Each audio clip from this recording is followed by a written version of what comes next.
Selamat pagi, kembali kita mengikuti pembelajaran fisika bersama Bapak Pak W.F. Sianturi.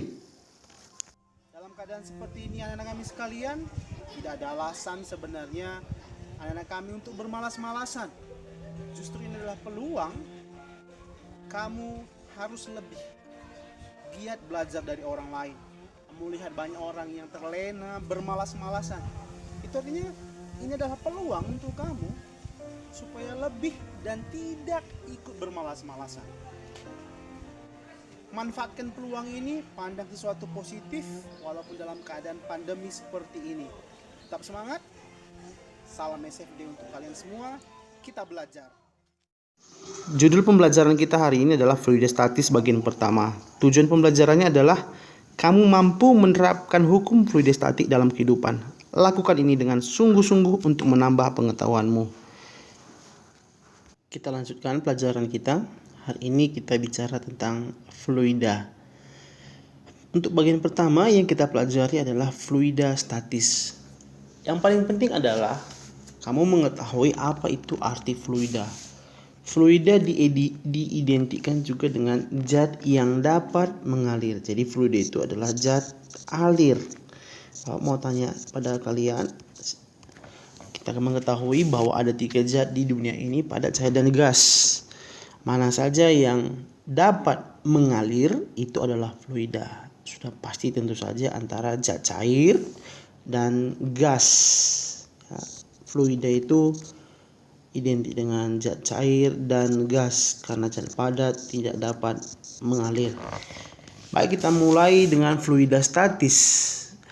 Fluida adalah zat yang dapat mengalir dan statis artinya adalah diam. Maka fluida statis adalah zat alir yang diam.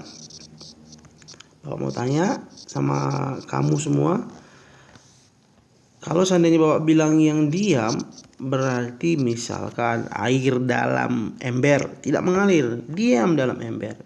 Udara dalam balon, itu adalah fluida statis. Yang penting adalah dia tidak bergerak. Kita mulai, yang pertama adalah tekanan hidrostatis. Sebelum kita masuk pada tekanan hidrostatis, kita pahami dulu apa itu tekanan. Tekanan adalah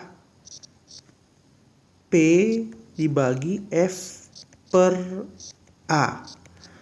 Ya, Bapak ulangi, tekanan adalah didefinisikan, kalau kamu ingat pelajaran SMP, artinya adalah gaya dibagi satuan luas. Itu adalah definisi dari tekanan. Lantas apa yang dimaksud dengan tekanan hidrostatis, Pak? Adalah tekanan yang dialami oleh fluida pada kedalaman tertentu. Nanti kita tuliskan, sudah Bapak tulis di sini satuan untuk tekanan hidrostatis. Kamu bisa perhatikan. Kita lanjutkan, tadi Pak bilang apa itu tekanan hidrostatis, Pak? Tekanan hidrostatis adalah tekanan yang dimiliki oleh fluida, tekanan pada fluida pada kedalaman tertentu. Bapak mau menceritakan, ternyata jikalau kamu masuk ke dalam air, kamu akan mengalami tekanan hidrostatis. Bayangkan, kalau kamu masuk ke dalam Danau Toba yang sangat dalam, itu kepala kita itu bisa pecah, dada bisa remuk macam kaleng-kaleng. Pak, aku pernah masuk kolam air tapi tidak ada masalah, Pak. Itu karena kedalamannya masih pada batas yang bisa kamu tahan. Rata-rata manusia kalau sudah 100 meter itu pasti pecah dadanya, kepalanya remuk. Makanya tidak bisa orang sembarangan menyelam. Kita lanjutkan tadi. P sama dengan F per A. Ini adalah rumus dari tekanan. Barusan Bapak tuliskan. Yang mau Bapak lanjutkan adalah apa itu F, Pak? F itu adalah massa kali gravitasi. Dan massa itu adalah, ya, kalau kamu ingat pelajaran SMP, Bapak tuliskan rho sama dengan massa dibagi volume. maka massa sama dengan rho dikali volume. Sekarang kalau kita ganti nilai dari P sama dengan F per A. F itu tadi adalah M kali G dibagi A. Nanti kita ganti nilainya. M dikali G. Massa itu adalah rho kali volume kali G dibagi A. Maka P sama dengan rho dikali. Seandainya bawa ganti volume itu adalah panjang kali lebar kali tinggi kali G dibagi A. A itu apa? Panjang kali lebar juga. Bisa dicoret.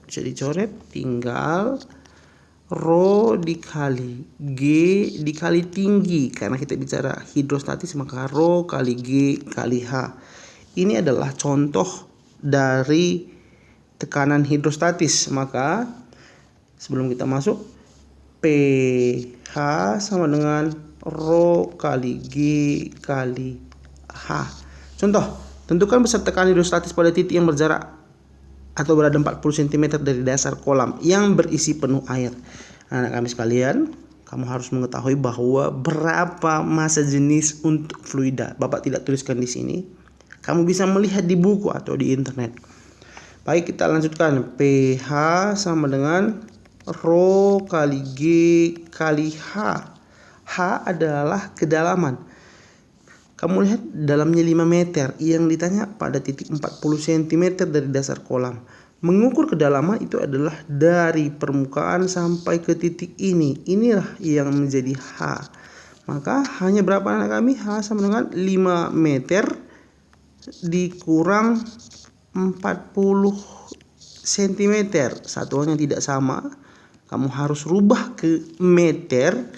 Maka hasilnya adalah, ini pelajaran yang sangat gampang, 4,6 meter. Maka pH sama dengan rho berisi penuh air. Kamu perlu tahu bahwa rho air itu nilainya 1000 kg per meter kubik. Ini adalah sebuah ketentuan. 1000 kali G kali 10 H 4,6. Maka pH sama dengan 46.000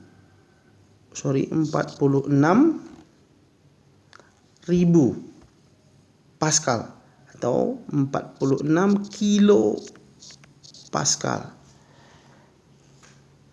Bisa dipahami apa arti kilo? Kilo artinya 1000.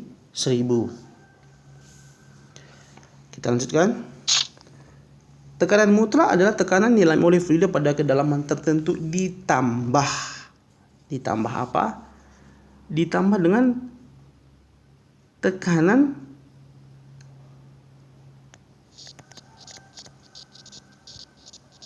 awal. Kalau kita tuliskan tekanan mutlak PM, ada juga yang membuat tekanan total sama dengan tekanan mutlak sama dengan tekanan awal P0 tambah tekanan hidrostatis. Tekanan mutlak sama dengan P0 tambah rho kali G kali H barusan kita dapat. Tekanan mutlak itu sudah ada pada permukaan bumi. Kita hidup dalam tekanan 1 atm. Coba kita lihat nomor 2, contoh nomor 2. Tentukan tekanan total pada dasar danau yang memiliki kedalaman 15 meter. Kita mulai. P mutlak sama dengan P0 tambah pH. Kita tuliskan pH-nya. pH sama dengan rho kali G kali H. pH tekanan hidrostatis dengan air dalam danau berarti 1000. Tadi sudah kita mulai kali 10 kali 15. pH sama dengan 1000 kali 10 kali 15. 15.000. Maaf, 150.000 Pascal. 150.000 Pascal. Kalau kamu lihat satuan dalam ATM, ini sengaja Bapak buat soalnya, coba kamu perhatikan, satu ATM itu ini lebih kurang 1 kali 10 pangkat 5 Pascal. Maka jikalau kamu konversikan, pH sama dengan 1,5 Pascal. Bapak ulangi, maaf, 1,5 ATM. Kenapa Pak? Karena tadi sudah kita tulis 1 ATM sama dengan 1 kali 10 pangkat 5 Pascal. Maka 150.000 ini dibagikan dari Pascal ke ATM, hasilnya 1,5 ATM. Maka tekanan mutlak PM sama dengan P0 tadi sudah Pak bilang, kita sudah berada dalam keadaan mengalami tekanan 1 ATM ya, P0 itu 1 ATM tambah 1,5 ATM. Jadi kamu juga harus bisa merubah satuannya. Jawabannya 2,5 ATM. Pelajaran ini harus kamu ikuti, harus paham cara mengkonversinya. Baik, kita lanjutkan. Hukum pokok hidrostatika menyatakan bahwa tekanan fluida pada bidang batas rendah adalah sama. Ini adalah bidang batas terendahnya. Jadi kalau Bapak buat garis, ini adalah bidang batas terendahnya pada bagian ini. Persamaannya adalah sama. Berarti kalau ketika dia di dalam fluida yang sama, mengalami tekanan yang sama, maka kita tuliskan pH, katakan ini A, ini bagian B, pH A sama dengan pH B. Tekanan hidrostatis pada A sama dengan tekanan hidrostatis pada B. Apa tadi rumusnya? Rho G HH sama dengan Rho kali G kali H B. Kita coret G, maka yang tinggal adalah Rho HA sama dengan Rho HB. Rho adalah massa jenis, satuannya secara satuan internasional adalah kilogram per meter kubik. H itu adalah kedalaman, satuan internasionalnya adalah dalam meter. Dan gravitasi itu sudah kamu ketahui. Yang paling penting adalah kamu tahu mengubah atau mengkonversi satuannya ke dalam satuan yang internasional, satuan baku. Kita lihat contoh. Raksa pada bejana berhubungan mempunyai selisih permukaan 2 cm. Coba kamu lihat yang mana raksa, yang hijau atau yang merah. 2 cm raksa. Kami bisa melihat ya. Berarti kalau seandainya kita buat Rho raksa, kita ulangi, kita buat dalam dari dasarnya pH raksa sama dengan pH yang dialami oleh fluida. Yang ditanya adalah massa jenis zat cair. Zat cair adalah fluida tadi sudah Pak bilang. Berarti Rho GH raksa sama dengan Rho GH fluida. Baik, habis. Seperti biasa, Rho raksa H raksa sama dengan Rho fluida kali H fluida. Rho raksa berapa kami sekalian? 13,6 gram per cm kubik. Nah, tadi sudah Bapak bilang. Rho raksa sama dengan 13,6 gram per cm kubik. Kamu harus rubah 13,6 gram ke kilogram, naik 3 di 10 pangkat minus 3 per cm kubik ke meter kubik, naik 3 atau dibagi 1 juta 10 pangkat minus 6 kilogram per meter kubik. Ini tidak sulit. Minus 3 dikurang minus 6 sama dengan 13,6 kali 10 pangkat 3 atau 1000. Perhatikan baik-baik. Kilogram per meter kubik. Anak-anak sekalian sudah bisa melihat cara mengkonversi ya. Cara mengkonversi yang paling penting dulu. Rho raksa tadi berapa? Kalau seandainya Bapak tulis dalam tidak pada bilangan berpangkat, langsung 13.600. 13.600 kali H raksa 2 cm. 2 kali 10 pangkat minus 2 sama dengan rho fluida. Itu yang ditanya. Kali 2,5 kali 10 pangkat minus 2 diubah ya. Habis, ini habis. Rho fluida bisa kamu cari. Cuman mencari, Bapak rasa ini sangat gampang. Kemudian kita masuk hukum Pascal. Hukum Pascal adalah tekanan yang diberikan kepada fluida dalam ruangan tertutup diteruskan oleh fluida itu ke segala arah dengan sama besar. Persamaannya, kalau kamu ingat pelajaran SMP, itu masih pelajaran SMP, itu tidak pelajaran yang sulit. F1 per A1 sama dengan F2 per A2. Yang menjadi sering masalah adalah ketika A-nya itu dinyatakan dalam bentuk diameter atau jari-jari. A itu kan mencari luas, katakan lingkaran pi r kuadrat. Maka kalau seandainya kamu ganti F1 per pi r1 kuadrat sama dengan F2 per pi r2 kuadrat. Habis ya. Maka F1 per R1 kuadrat sama dengan F2 per R2 kuadrat. Hal yang sama juga jika seandainya dikasih tahu diameter, hubungan dari jari-jari itu adalah setengah dari diameter. Coba mau ganti F1 per R1. R1 itu sama dengan setengah diameter dikuadratkan. F2 per setengah diameter dikuadratkan. F1 per setengah kuadrat seperempat D1 kuadrat sama dengan F2 per seperempat D2 kuadrat. Habis juga.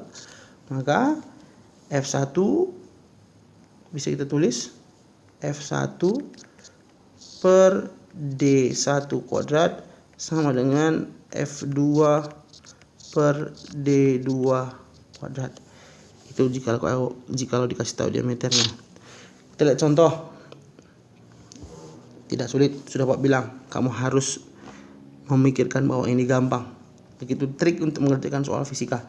F1 diberikan gaya 100 Newton. Berarti F1 per A1 sama dengan F2 per A2. Karena dikasih tahu tadi di sini adalah diameter, ya terserah anak-anak kami sekalian mau mengubah ke jari-jari. Kalau begitu seandainya berpikir gampang saja, R1-nya berapa? Kalau kamu lihat F1 yang mana ini? Yang ini kan? Kalau dari lihat gambar mana yang lebih kecil? Berarti ini 20 cm, yang ini 40 cm. Mungkin ini lebih besar begitu ya. Ini lebih besar daripada yang di sampingnya. Karena dalam soal tidak dikasih tahu. Kalau begitu ini 40 cm. R1 dia 20 cm, 10 cm karena dibagi 2 ya. Dan R2-nya sama dengan 20 cm karena dibagi 2. Berarti F1 mengenai ke 10 cm. Baik, kita mulai. F1 dibagi A itu tadi pi R1 kuadrat sama dengan F2 dibagi pi R2 kuadrat. Habisnya dicoret, berarti F1 berapa? F1 nya 100 Newton. Kamu bisa lihat F1 nya ini 100 Newton. Berarti 100 dibagi R1 kuadrat 10 cm diubah ke meter. Berarti 10 cm kali 10 pangkat minus 2 dalam kurung kuadrat sama dengan ini yang ditanya, F2 dibagi 20 cm. Di 20 kali 10 pangkat minus 2, jangan lupa dikuadratkan. Kamu nanti bisa mencari nilai F2, Bapak rasa. Dan Bapak yakin kamu pasti bisa. Ini tidak sulit, hanya masalah matematika. Baik, demikian pelajaran kita hari ini. Anak-anak kami kelas 11. Ini termasuk dalam kategori pelajaran yang mudah. Tetap semangat anak kami sekalian. Selamat pagi, selamat belajar. Salam SFD untuk kalian semua.